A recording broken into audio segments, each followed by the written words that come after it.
Hello, my name is David Breeden. I'm the Senior Minister at First Unitarian Society in Minneapolis. And with me today, I have our Membership Coordinator, Wendy Reynolds. Hello, Wendy. Hi, David. Thanks so much for being on today. Sure. Why would somebody want to stop by a place like First Unitarian Society? Well, it's a very vibrant, exciting community, especially now with your new ministry with our congregation. I believe it's important for people to check us out because we are a congregation that is inclusive of all people with their beliefs. We encourage people to make a meaningful search for their own philosophy and their own theology, and we draw on many sources from many cultures and many religions.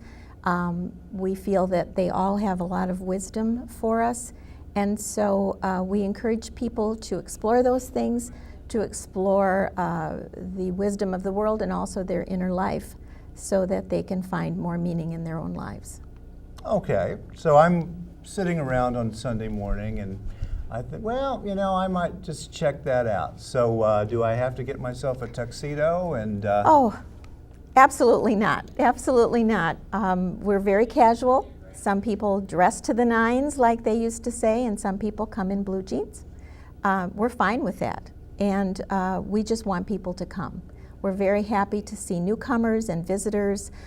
We have families, young families with children. We have young adults. We have senior citizens. We have college students. We really embrace the diversity of all the people that walk through our doors. Okay, so maybe I will come, and so I'm going to walk in these very scary kind of institutional doors because that's a big brick building. Mm-hmm. And when I get in there, what am I going to see? Well, the first thing is you will see friendly people with smiles on their faces, and they will be welcoming you to First Unitarian Society. We will ask you if you're comfortable. We'd love you to sign our guest registry. If you're comfortable, we'd love you to wear a name tag so other people can introduce themselves. We will show you around our facility, which is quite large and has many rooms, and we will explain the morning to you. If you have children, we will take you to the classroom to show you where your child will go after spending a few minutes in the service with the adults. So we will welcome you with open arms and hearts, and we will do everything we can to make sure that the decision you made to face the scary brick building and walk through the door will be a decision you will not regret. Okay, so what do I need to believe before I show up? I think you don't need to believe anything as far as what you may be accustomed to thinking you need to believe. We don't ask you to subscribe to any set of beliefs. We don't ask you to sign a creedal statement or a set of beliefs. Our organizing principle is really the first and foremost that we believe in the inherent dignity of each person. And we encourage each person to make a thoughtful and meaningful search for meaning and truth in their own lives. And we try to provide a space and a community that is safe and able to do that. All right. Were you born a Unitarian Universalist? Oh, heavens no. Heavens no. No, I was raised in actually a United Church of Christ in a very small, tiny rural town in southern Wisconsin. It was, I guess, in today's thinking, it would be considered a liberal church, but because it was in such a small town, it really was, everybody belonged to the church, and so you sort of walked in step. Then in my adult years, I became affiliated with a fundamentalist Christian group and stuck with that for quite a long time, and then found that that really didn't sustain me in all of life's challenges, and so finally made the very difficult decision to leave that behind, and searched for a spiritual home with great difficulty. And finally kind of gave that up. And then in the mid 1990s, friends invited me to First Unitarian Society for a Christmas Eve holiday service. And the rest is history. Well, that's one of the things about Unitarian Universalists I find is that we aren't very good at telling people about ourselves. No, and that is one reason why I do this work that I do. For me, it's very important because I searched for 15 years to find a spiritual home and had concluded there was not one for me because I wanted to explore my own beliefs and draw my own conclusions and decide what made sense for me. And that continues to change. The more I read, the more I take in knowledge, the more I experience things, because I think that's what religion is really about, is how we experience the world. Mm-hmm. And for each person that's different, and for each person that's valid. So that is so important to me, that each person can be the person that they were meant to be, that when they walk through our door, they don't have to check any part of themselves, their orientation, their belief system, their background, their education, none of that. That this is a safe place for them to, in respectful relationship with other seekers, make that journey through life. And so that's what people get from a congregation, isn't it? That they can, it's almost like a touchstone. They can explore other people's ideas by talking with them, and therefore sharpen their own ideas, or maybe even change their mind at some. That's right. And I also think that for me, and I think for other people as well, that it's a place where I have always felt that I want to bring my best qualities and sharpen them and make them better in relationship. Because you can sit in your home and you can talk about how you're really, enlightened and you're really good at this and you're really able to do this, but unless you do this in relationship with other human beings in community and stay engaged and stay in relationship in healthy ways, it's all talk. So I think this is a real opportunity to grow as people, as moral and ethical and thoughtful people. I was reading something by Friedrich Nietzsche, of all people, the philosopher, and he was talking about where he thought reason went wrong. And he was saying, all the way back to Socrates, we have, in the Western world, have believed that reason is this very, very important thing. Whereas he thought the philosophers before Socrates had understood that actually it's thought is subjective in some ways, right? And that actually we had gone down a wrong road to think that we need to be reasoning all the time. Actually, we're fooling ourselves to think that we're reasoning all the time, because actually we are subjectively reacting to things all the time, and we need to face up to that, the fact that we're doing that. And one of the things that I find that I do when I'm away from a community of people who kind of call me on these things is that I get out of a relationship with my own life. I forget. I forget what I'm doing. I go onto autopilot, and if I read the New York Times and drink coffee, which I love to do on Sunday morning, that's fine, but I'm not in any way checking myself against, that's right. In terms that's of right. And I think that's what people seek when they come to us. And we have members that have been members of First Unitarian Society for over 50 years. And they came there as seekers. They often raised their families there. They have continued to be involved, and they have continued to stay in relationship with people even when it's difficult. And ministers have come and gone, and membership coordinators have come and gone, but they still remain. And they will often say, it's because it is a touchstone for them. It's a place where they can be in relationship with others and have a community that adds meaning to their lives. And it's constantly changing, because each time a new person joins us, it becomes a whole new congregation, really. And I think that's very exciting. I think some people would tend to think that's very scary, but I find it very exciting, and I I think that these experiences that we have in relationship with other people is really what people are seeking when they walk through the door. Well, there's a lot of talk, of course, about generational shift around who comes to congregations, and that maybe our younger generations are not joiners anymore. So how's that going to change the face of congregational life in general?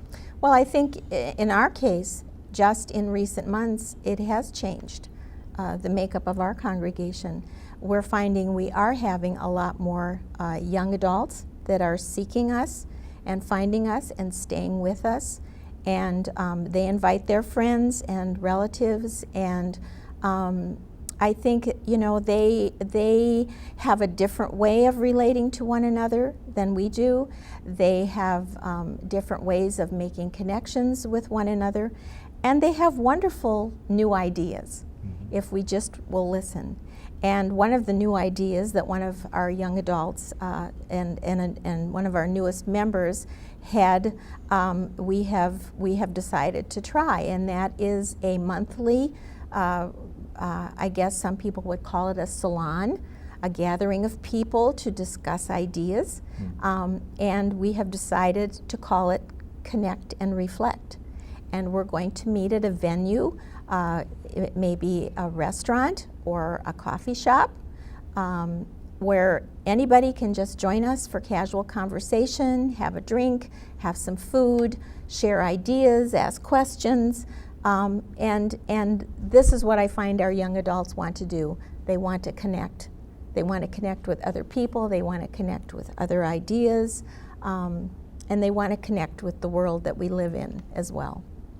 So if I'm kind of a seeker here and a little nervous about it, I don't even have to come into that big scary building. No, you really don't. Meet up with the people. You can come and meet us at a remote location. Okay, well, I mean, it is interesting, isn't it, what the smartphone, what all of our technology has done in terms of connectivity, because it's both greatly aided and somehow put up new walls in the way that we can be with each other. I think that's true, and I think I worry sometimes a little bit about that, things like Facebook and Twitter, and being able to text and all these sorts of things, that people get a sense that they are connected when in fact they really aren't. And I think that's why people seek us out on Sunday mornings, because it is a daunting thing to walk through the doors of a place where you know no one. You don't know exactly what's going to happen. You don't know if you're going to fit in there. And I think that's very courageous, and it also speaks to me about the need that these individuals sense they have beyond Facebook, beyond Twitter. They want actual human contact and a human connection. Okay, so you can meet up with people your own age and older and younger and other generations. Some of our young folks have expressed to me, and I have felt this myself, that I would like to find mother friends and sister friends and children friends and auntie friends, and so we're very good at that, I think, and we're trying to be more intentional about reaching across generational divides. What is it about food and people? Oh, food. This is an ancient way for people to convene and fellowship, and so we're always about finding opportunities to eat together. It really does create bonds between people in the making of the food and the eating of the food. So we're finding more opportunities to do that. Just recently we hosted a congregational potluck. It was wonderful fun for everyone to look in the dishes and find what potluck they could find. And then we had a brief program, and we try to do that as often as we can. Okay, well, companion is com as with, and then pan, bread, so it's with bread Oh, together. yes. So Well, that's right. companionship Yes, is yes. a way that people can meet up and again connect with other generations too. If you go to college, probably basically people your own age, and then the professors who don't really all interact with you No. maybe on a personal Right, level right. after all, and certainly as one ages, you don't get to see those kids anymore. Maybe your own grandkids once in a while when you Or maybe you don't have children and you love children, and so we have opportunities for all adults to teach in our Religious Explorers classes, and have that. We have a Secret Friends program in the spring where we pair up adults with children that they don't know, and they learn to have a new friend. So we really are very good at trying to reach across those generational divides. Well, on Sunday morning then, I have bucked myself up. I've come into this building. What Right. what am I going to find at the service? Well, you'll find a wonderful sermon on most Sundays. Well. We have amazing music. We have a beautiful, very large organ and a baby grand piano. We have a choral group that does challenging music, classical music, and performs 2 or 3 times a year. We have what we call a chalice choir, which performs sometimes during the services. So we have an orchestra. So we have lots of opportunities for people who enjoy music to join in that. We have, I think most people would find it very similar to almost any Sunday morning church service, with readings, with music, with a sermon. And we do rituals sometimes, because those are important for people. And I know personally, I have found over the years, sometimes a Sunday program is more inspiring for me than others. But I think just being in that space and sitting still and just taking in, and it's even about who's in the room with me. It's just having that sense of being in community, and that we're all come together for a vision that we share. I think that's a really special moment. Some people would call it sacred, some people would call it holy. And then, of course, when that's over after an hour, then we convene downstairs and we drink coffee and tea and have conversation and learn about what's happening next. So there's always lots of exciting things going on. So one of the things that people mention to me about why they leave traditional religions behind is that they stand up on Sunday morning and they have to say this creed. They have to, and at some point, many people begin to mumble or whisper or skip certain words, or maybe just kind of stand there dazed and not say anything at all. So at a Unitarian Universalist service, we don't do that. No. So I can. Right. The readings that we do, as you mentioned, and that's one of the interesting things that First Unitarian Society really started as a movement in terms of what was known as religious humanism. John Dietrich, way back before the First World War, began to do poetry instead of scripture readings, for instance, and classical music rather than sacred music. And we've kind of gone on from there, but we still kind of have that pattern of this. I would say spiritual, and often uplifting. Yes. But not, well, preachy. That's right. Well, I think the word uplifting is good. I think inspiring is good. I think thought-provoking is important. So I often find that I do allow myself to be introspective. And this is a real opportunity for me to examine my own thoughts and maybe my own biases or prejudices or my preconceived notions about things, and try to grow beyond that. And I think many of my fellow companions have that same view. Well, Buddhism talks about the idea of mindfulness, of being reflective on what's actually going on. And I mentioned earlier that idea of sometimes I feel like my life spirals out of control. I lose connection to myself. I don't even know what I'm doing at some level. Or, I look up and say, well, what am I doing? Right. Right. And so that centering on Sunday morning makes us mindful in some ways and calls us to our better selves in some way too. And I think that's really important. And because otherwise, like you, I'd be quite content to stay at home with my coffee and my pajamas and watch the Sunday news shows and read the New York Times. But I would lose something very important. And I, as you, have felt that the lack of that and felt like I had sort of lost my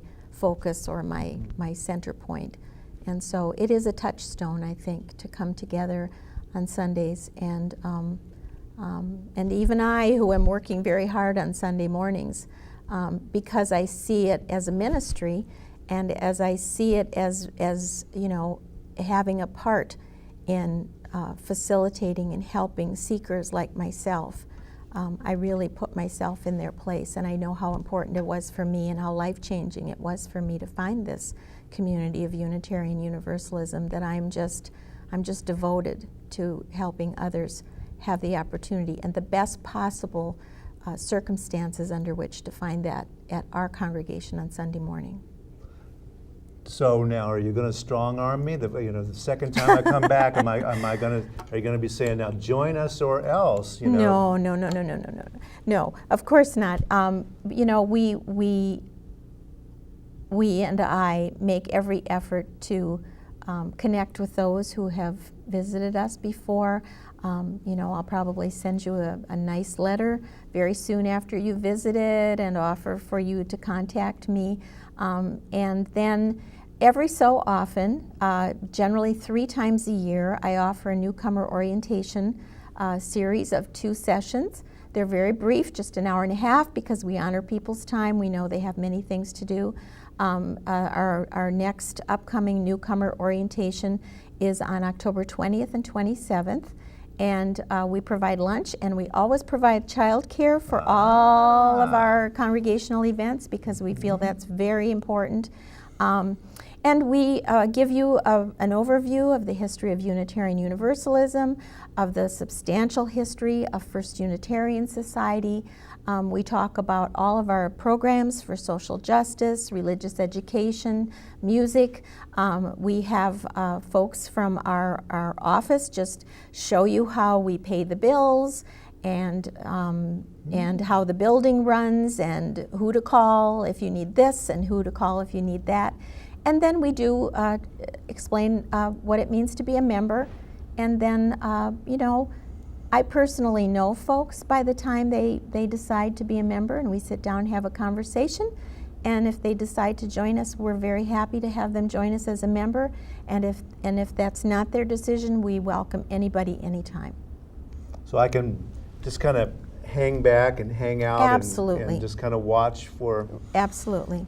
Because again, I don't know if I'm a joiner here. Right, so, right. No, we try to respect people's. We're great respecters of introverts, and we know that they will take care of themselves if we will just let them. So we're very sensitive to that.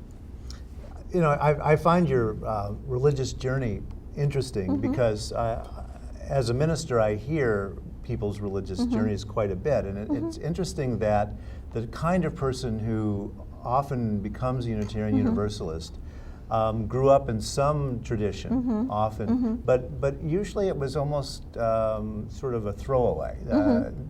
Maybe your parents went on Christmas and Easter or the high holy days, but it wasn't all that important to them. And so kids get a sort of vague idea, but want to look at it more deeply. Right.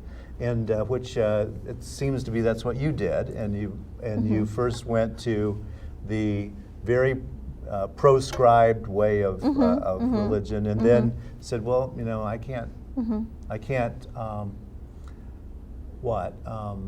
be true to myself and do that and continue to say that. Right. And and then you gave up, as many people do. Right, And, you know, again, right. that's one of my pet peeves Right, is right. how people give up. Right. And they haven't heard of us. And then finally, and there's always this like, I finally walked in a Unitarian Universalist congregation and suddenly Right. they, Had a I sense knew of I was belonging. home, you know, That's and I right. hear that all That's the right. time. That's right. And that's the way Right. that Well, one operates. of our recent past ministers described me once in an introduction as one of the UUA's leading evangelists. And we tend not to use that word very often because we feel people should be able to find their own way.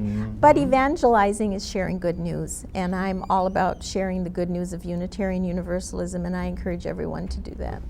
Well, and we aren't a cult. We don't go knocking at No, people's doors. no, no. That's very, and I suppose, you know, the phrase drinking the Kool-Aid, we don't ask anyone to No, drink Kool-Aid. no. You can bring your own, but That's you right. know, you have to make it at home. That's but, right. You know, we're That's not right. That's we're right. not bringing you your Kool-Aid. You'll No, have to, no, find that no. on your own. That's right. And, That's right. Yeah, it's.